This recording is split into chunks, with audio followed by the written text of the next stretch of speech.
And welcome back, everyone. It is time for Daybreak in 10 on Color 10. We are on the air with you commercial-free for the next 10 minutes, beginning right now. And first, let's head on over to meteorologist Beth Vanella with our forecast first. Good morning, Beth. Good morning, everyone. We've got a couple of showers on the radar this morning. A lot of it not making it to the ground, but there are a few showers that are, so there might be some wet roads as you head out this morning. 60 degrees in Springfield, 57 in Branson and in Ava. Winds out of the north at about 5 to 15 miles per hour. We are seeing gusts up to about 25 miles per hour, and that will continue to taper off as we head throughout much of the day today. We've got that wet road chance for this morning. Not everyone has to worry about it, though, and then we're looking at green lights through the rest of the day. Today we'll start off with mostly cloudy skies, then those will start to thin out through lunchtime, and I expect a little bit more in the way of sunshine this afternoon, but regardless, temperatures are only going to top off in the lower to middle 60s. Tonight we drop into the 30s, so a frost advisory is in effect for all of the Ozarks. This goes from 3 a.m. to 9 a.m. Friday morning. So here's what you can expect. A few showers this morning and a few clouds this afternoon. That frost advisory is tomorrow morning, so you want to protect your plants today ahead of those frost potentials. Quiet into this weekend. That pattern changes on Sunday as a front comes in. Our rain chances are looking better, but timing and toll is something that still needs to be determined. So here's how all that plays out. Tomorrow, a lot of sunshine, very fall-like. Saturday will be the better half of this weekend with temperatures in the 70s with a lot of sunshine. That front comes in Sunday, so we'll have some late shower chances, and then we'll have those chance of showers as we head through Monday and Tuesday. You'll also notice temperatures just a little bit cooler in the 60s.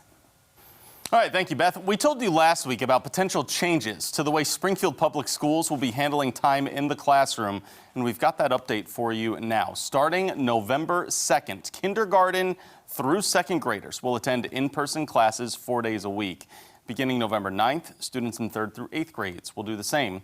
Wednesdays will remain a virtual learning day, district-wide. There are no changes for high school students or those enrolled in the virtual learning option. At the end of the first semester, students have the opportunity to make a new selection for their way to learn for the second half of the school year.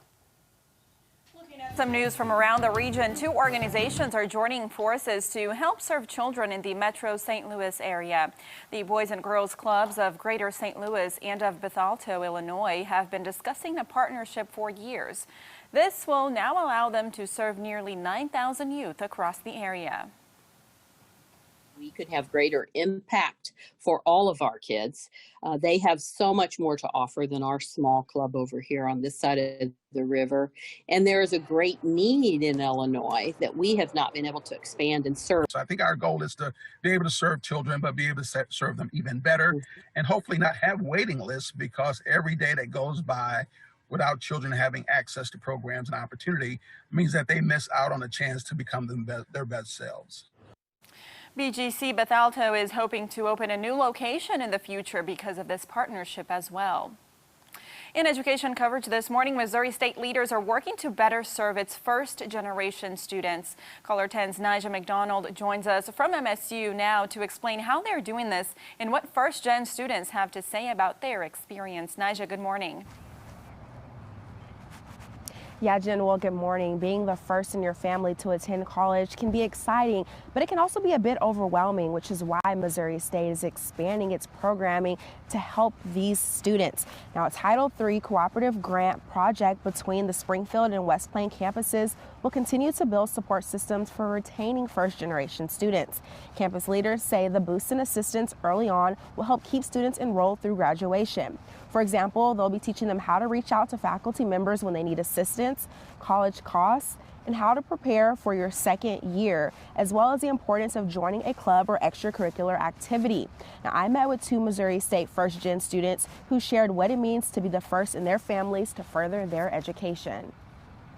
Being a first-generation college student just means like I'm, the first in my family to start something new, and it really means a lot to me that, I get it done. Basically just kind of setting the tone in your family, letting everybody know that's coming up, that's younger than me, that it's possible, and that if you want a better future, then you have to do the things that's going to take you there.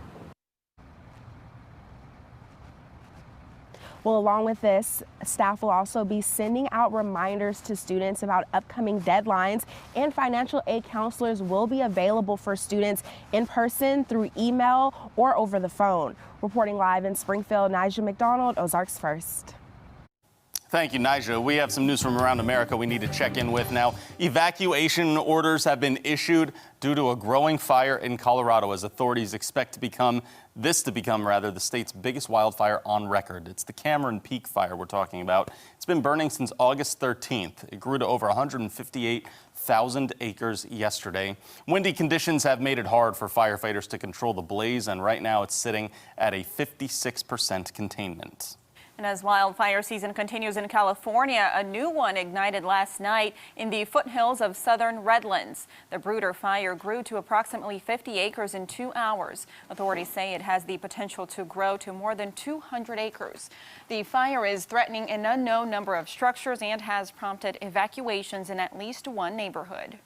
The largest DEA meth bust in U.S. history has been recorded in California with meth, heroin, and cocaine stacked up 10 feet tall. It has an estimated street value of $18.5 million. It was confiscated during 2 recent drug trafficking investigations. Detectives seized 25 duffel bags of drugs in the first bust, and those 2 different seizures led to the findings of thousands of pounds.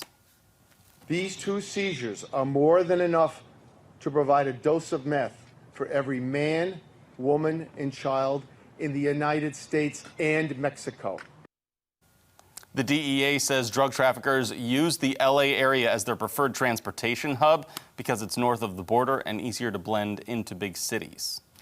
Another bombshell development in the Scott Peterson case more than 10 years after his murder conviction.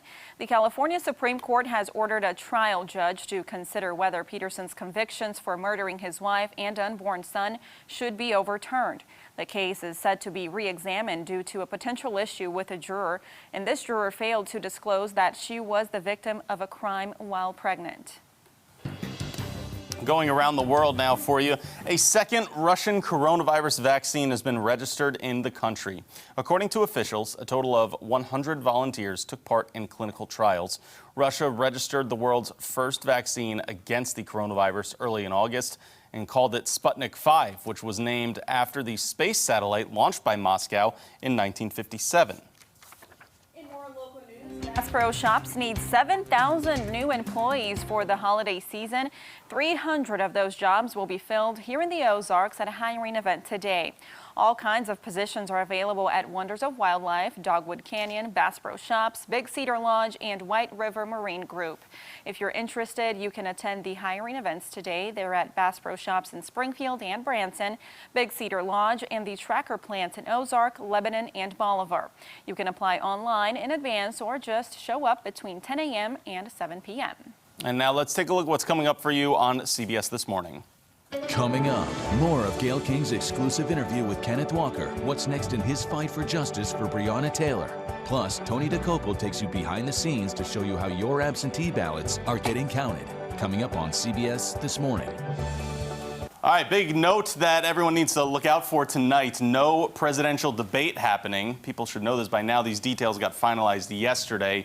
President Trump is going to have a town hall in Miami tonight, while Joe Biden will have one in Pennsylvania. This was supposed to be the town hall debate, this presidential debate, where they take questions from potential undecided voters and things. So they're both doing this separately now.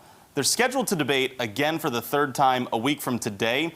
There's no word yet if that's going to become a town hall debate or not. So we'll have to see about that. Yeah, so second one was supposed to be virtual, not happening obviously, but now I'm curious to see for, how tonight goes, and then if next week will actually happen, and if any changes will be made for that and what to expect for that. Yeah, that news will be coming pretty quickly. Yeah. It's also supposed to be a Chiefs-Bills game tonight. Not happening now.